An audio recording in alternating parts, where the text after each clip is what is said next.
ang boring naman. Ay, alam ko na, hahanap ako ng kalaro.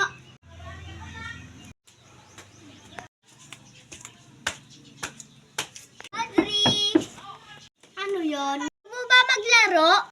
Ano naman lalaruin? Basta akong bahala. Sige.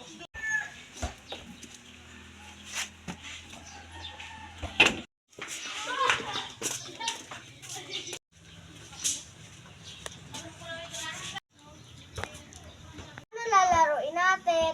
Nanay, tatay. Sige.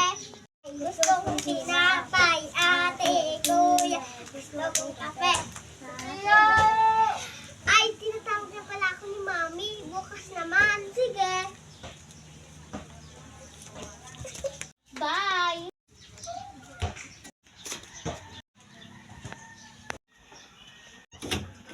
Yan. Kung andito lang si Mami, edi sana, tinatawag niya din ako ngayon. Yes. Hindi na ako iiyak. Magiging matatag na ako. Action. Para kay Mami. Uuwi na nga ako.